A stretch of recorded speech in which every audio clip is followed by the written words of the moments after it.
It's time to make the popular local Thai dish, Pad Kra Pao Mu Kai Dao, or Thai basil stir-fry pork with egg and rice.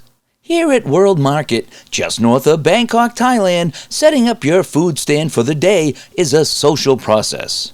People come from all over the city and countryside to make their specialty dishes to sell all day. Everything is transported in, from the stand, umbrella, tables, gas and stove, to all the ingredients.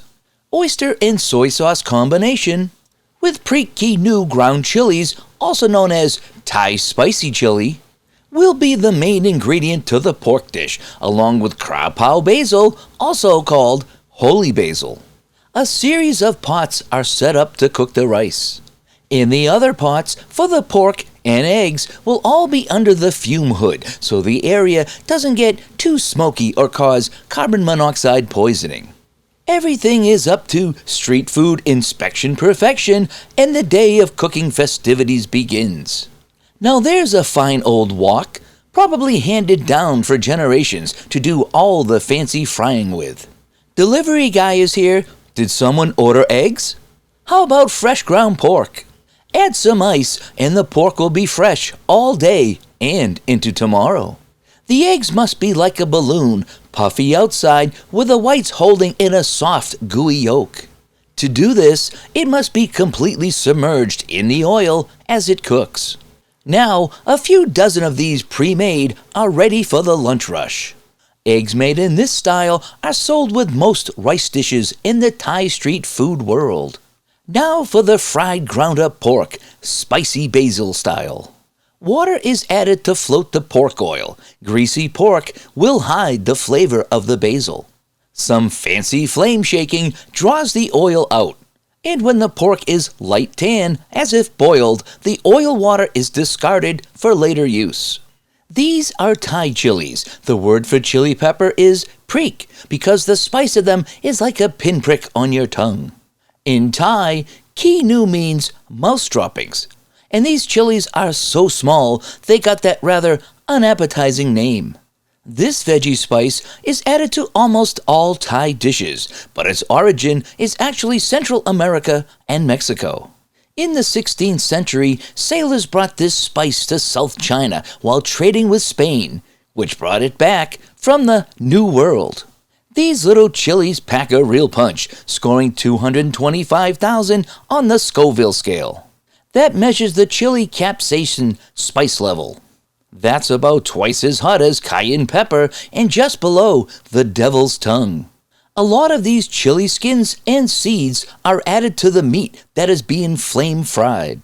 A combination of oyster, bean, soy, tamarind, and spice sauce is added to the mix. Now the street chef shakes it, scrapes it, and shakes it some more. I love the camera angle here, like the chef has it hidden under his armpit. Some garlic powder is added, and all these spices are absorbed by the meat once the oils have been leached out. But the main ingredient is the Pad Kra holy basil leaves. They must be fresh, and they grow wildly all over Thailand's countryside. Most families actually have a basil bush or two and a Thai chili tree on their terraces, and many if they have a backyard. The basil leaves are thrown in, and the chef mixes and shakes this while banging the wok until the basil becomes an integral player in this spicy meat party. Right before the morning hunger rush of the shoppers, the rice is portioned out onto the wax paper. Nice, environmentally friendly wrapper. They'll even let you borrow a dish when you eat it. And the hot meat dish is added, and all this is topped off with a bubble egg. The cost of this mini meat is 35 baht, or only $1, and it even comes with a free spoon to eat it with. Some people like their Pad Kra surf and turf style.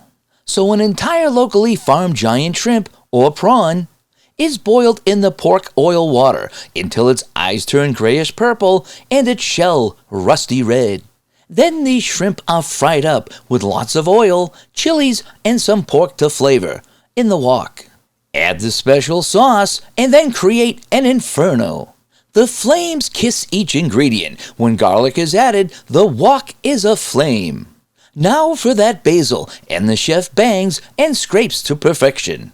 This dish of 6 to 7 spiced up shrimp, rice, and egg comes in a real plastic takeout box because it costs twice as much, $2.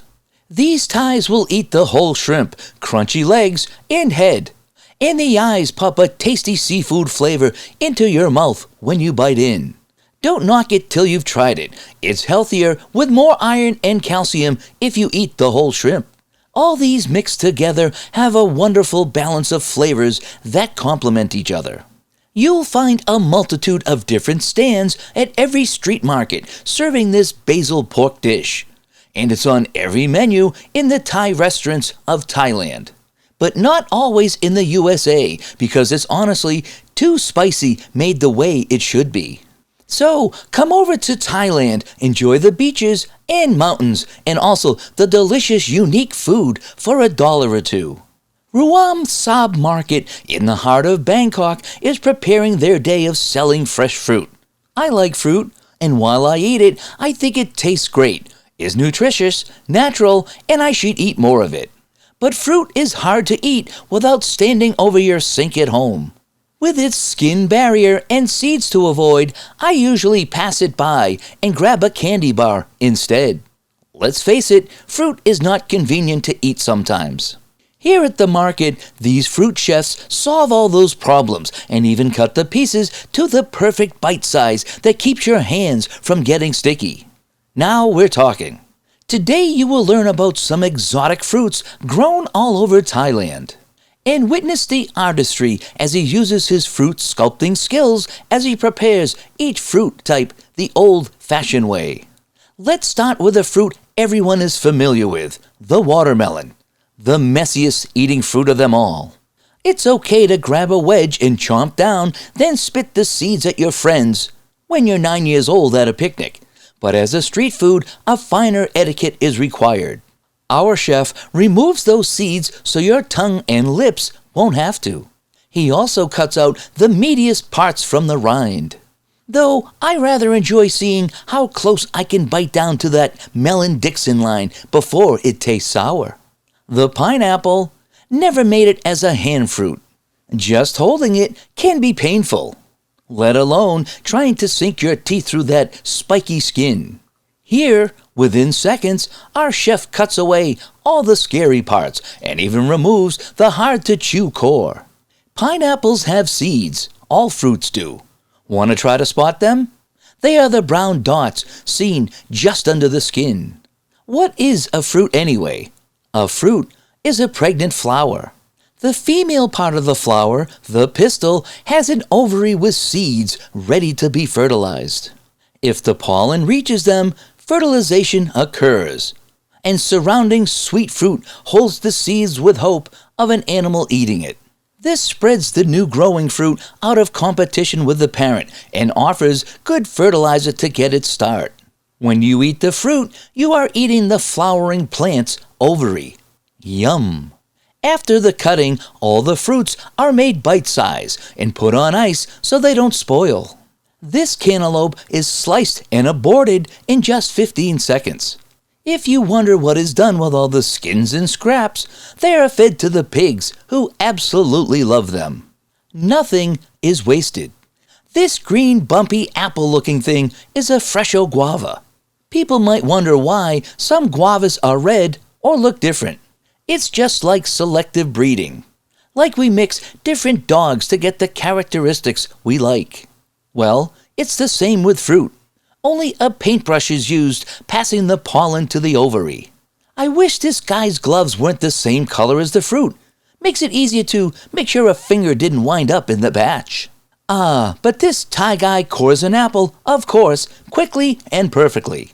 It reminds me of the Honeymooners episode when Jackie Gleason advertised his tool, Chef of the Future. Humana humana, as he makes a mess out of it. It was so funny. No stage fright from our Thai guy, though. Snake fruit has a tough, scaly skin, which this woman easily peels away, but not in one piece like a real snake would. This sweet and sour fruit has almost a whiskey type astringent flavor. I kinda like it. Here we have the Chinese pear, with everything being cut away except the matrix in a matter of seconds. Fresh ripe papaya. This green unripe fruit is used to make salads and snacks with salt in Asia. It's too sour for me.